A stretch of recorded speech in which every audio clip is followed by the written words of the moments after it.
Hi friends, आज मैं एक एंटी फंगल ऑइंटमेंट का रिव्यू करने जा रहा हूं। दांत खाज, खुजली इत्यादि को समाप्त करने के लिए इस प्रोडक्ट का इस्तेमाल किया जाता है।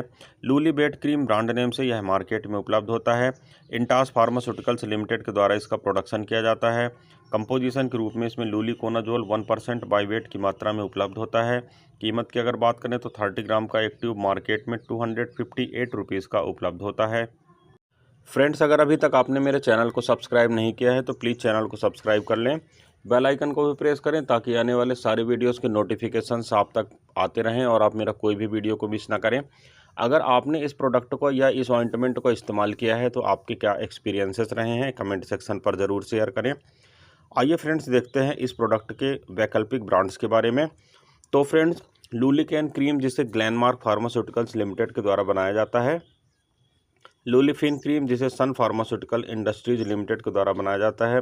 लूलीबिट क्रीम, जिसे मैनकाइंड फार्मा लिमिटेड के द्वारा बनाया जाता है। और लूलीमैक क्रीम, जिसे मैक्लियॉड्स फार्मास्यूटिकल्स प्राइवेट लिमिटेड के द्वारा बनाया जाता है। फ्रेंड्स, मार्केट में मिलने वाले सेम कंपोजिशन के साथ उपलब्ध ये कुछ ऐसे ब्रांड्स हैं जो आप इस ऑइंटमेंट के ना मिलने की स्थिति पर भी परचेस करके अपना काम चला सकते हैं और सेम इफेक्ट को प्राप्त कर सकते हैं, क्योंकि अंदर का मॉलिक्यूल या साल्ट इनका सेम होता है और आपको इफेक्ट भी सेम प्राप्त होता है।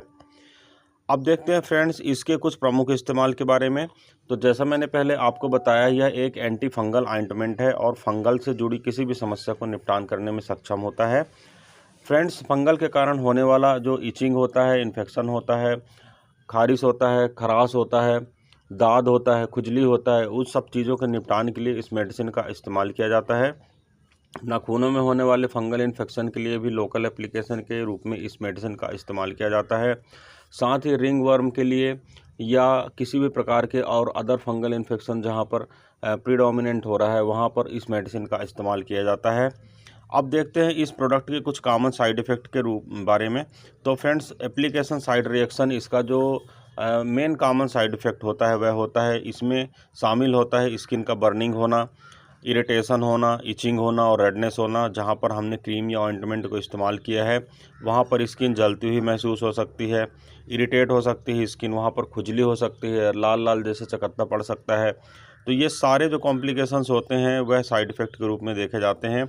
इसके साथ ही स्किन का ड्राई हो जाना, स्किन का उखड़ना या उसके फ्लैक्स जैसे निकलना और स्किन पर ब्लिस्टर्स का बनना, इसके कुछ कॉमन साइड इफ़ेक्ट के रूप में देखे गए हैं। अब देखते हैं फ्रेंड्स यह मेडिसिन को इस्तेमाल कैसे करना चाहिए। तो फ्रेंड्स, नियरली ऑल वीडियोस में मैं आपको बताता हूं कि मेडिसिन को डॉक्टर की एडवाइस पर ही इस्तेमाल करना चाहिए। सेल्फ मेडिसिन को यूज नहीं करना चाहिए, यह घातक हो सकता है, नुकसानदायक हो सकता है। सबसे पहले तो मैं यह बता दूं फ्रेंड्स कि डॉक्टर के द्वारा बताई गई खुराक और अवधि के अनुसार आपको मेडिसिन का इस्तेमाल करना चाहिए। यह मेडिसिन एक्सटर्नल यूज के लिए है, बाहरी इस्तेमाल के लिए है। इंटरनल पार्ट पर इस मेडिसिन का इस्तेमाल नहीं करना चाहिए। इस्तेमाल करने से पहले आपको सारे डायरेक्शंस मेडिसिन पर लिखे हुए, जो उसके कर्टन होता है उस पर जो सारे डायरेक्शंस लिखे होते हैं उन्हें पढ़ना चाहिए। इसके लेवल की जाँच करना चाहिए, एक्सपायरी डेट की जाँच करना चाहिए। एप्लीकेशन आप जब कर रहे हो तो जिस स्थान पर भी कर रहे हो तो आपको उस प्रभावित हिस्से को साफ़ करना चाहिए प्रॉपरली, उसके बाद ड्राई करना चाहिए, इसके बाद ही मेडिसिन को इस्तेमाल करना चाहिए। अपने हाथों को मेडिसिन को इस्तेमाल करने के पश्चात धो लेना चाहिए, लेकिन अगर आपके हाथ में इन्फेक्शन हो तो फिर उसे रहने देना चाहिए। एक बात और बता देना चाहता हूँ कि फंगल इन्फेक्शन पर, यदि जैसे रिंग वर्म या किसी और इन्फेक्शन पर आप इस मेडिसिन को इस्तेमाल कर रहे हैं तो यह एडवाइजेबल है कि आप गोल सर्कल बनाएं और जिस एरिया तक रिंग वर्म है उससे लगभग 1 सेंटीमीटर या 2 सेंटीमीटर बाहर की एरिया तक में मेडिसिन को अप्लाई करें, ताकि अगर किसी प्रकार का फंगल इन्फेक्शन स्प्रेड हो चुका हो तो वह भी क्लीन आउट हो सके। अब देखते हैं फ्रेंड्स कि यह मेडिसिन काम कैसे करती है। तो फ्रेंड्स, यह एक एंटी फंगल मेडिसिन है, यह तो मैंने पहले आपको बता ही चुका हूँ। यह त्वचा के संक्रमण का इलाज करता है अगर फंगल इन्फेक्शन के कारण वह प्रभावित हो गया है तो। यह जो फंगस होता है उसका जो स्किन के बाहर स्किन पर जो फंगस होता है उसकी जो सेल मेम्ब्रेन होता है उसे डिस्ट्रॉय कर देता है, सेल मेम्ब्रेन को नहीं बनने देता है। और ऑब्वियस सी बात है, कोई भी बैक्टीरिया, वायरस या फंगस अगर उसके बाहर की आउटर कवरिंग नहीं रहेगी, सेल वॉल नहीं रहेगी, तो ये सर्वाइव नहीं कर पाएगा और फंगस डेड हो जाता है। और इस प्रकार आप अपने लक्षण जैसे डिस्कम्फर्ट का होना, इचिंग का होना, इरिटेशन का होना इत्यादि, ये जो सारे आपकी प्रॉब्लम्स होते हैं इससे आप निजात पाते हैं, आप राहत पाते हैं। अब देखते हैं फ्रेंड्स इसके कुछ और स्पेसिफिक फीचर्स के बारे में। तो फ्रेंड्स, स्किन इन्फेक्शन के लिए इस मेडिसिन का इस्तेमाल किया जाता है। फंगस के कारण होने वाली प्रॉब्लम के लिए मैंने आपको पहले ही बताया है। कुछ कंडीशन में एथलीट्स फूड्स में भी इस मेडिसिन का इस्तेमाल किया जाता है। अगर पैर में आपको फंगस इन्फेक्शन हो गया है या हाथ में हो गया है तो आपको यह सलाह दी जाती है कि आप अपने उस स्थान को ड्राई रखें, तो आपको जल्दी आराम लगेगा। स्पेसिफिक रूप से ऐसे एरिया जो नाखून के संपर्क में रहते हैं, जैसे फिंगर्स हो गए या पैर के नाखून हो गए, ऐसे जगहों में संक्रमण होने के चांस ज़्यादा रहते हैं, इसलिए आपको ऐसी जगहों को सूखा रखना चाहिए और क्लीन करके रखना चाहिए। आपको अपने नाखूनों को छोटा रखना चाहिए और ओपन टोज शूज़ पहनना चाहिए ताकि आपको एयर वगैरह का उसमें डिस्कम्फर्ट ना हो सके। आपको फंगल इन्फेक्शन से बचने के लिए सेपरेट टॉवल वगैरह या जितने भी फोमाइड्स होते हैं उनका सेपरेटली यूज़ करना चाहिए। किसी के टॉवल यूज़ नहीं करना चाहिए, सॉक्स यूज़ नहीं करना चाहिए, शूज़ यूज़ नहीं करना चाहिए। जितने ये सारे फोमाइड्स आर्टिकल होते हैं आपको सेपरेटली ही यूज़ करना चाहिए ताकि किसी दूसरे का इन्फेक्शन आप तक न आ सके। आपको मेडिसिन के सफिशिएंट अमाउंट लगाना चाहिए, ऐसा नहीं कि मेडिसिन की कम मात्रा में लगाएं और फंगल इन्फेक्शन कवर ना हो सके। इसलिए आपको एडवाइस किया जाता है कि 1 इंच का जो सर्कल होता है, जहां पर भी जैसे रिंग वर्म आपको हो रखा है, तो 1 इंच का चारों ओर का सराउंडिंग स्ट्रक्चर आप ज़्यादा मेडिकेशन करें ताकि वह भी स्ट्रक्चर कवर हो जाए, वह भी एरिया कवर हो जाए। आपको इस मेडिसिन को लगाने के बाद लगभग 7 से 10 दिन के बीच में आपको राहत महसूस होती समझ में आती है। आपका पूरा एरिया ड्राई हो जाता है, क्लीन भी हो सकता है, परंतु उसका मतलब यह बिल्कुल नहीं रहता है कि फंगल इन्फेक्शन पूरी तरह से ठीक हो गया है। इसलिए आपको इस मेडिसिन को मिनिमम 20 डेज़ या 30 डेज़ के लिए एडवाइस किया जाता है। कम से कम आपको इस मेडिसिन को 1 महीने तक इस्तेमाल करना चाहिए ताकि यह रिलैप्स ना हो सके। किसी भी कंडीशन में अगर थोड़ा बहुत डिसीज़ भी बचे तो वह कॉम्प्लिकेशन कर सकता है, दोबारा बैक हो सकता है।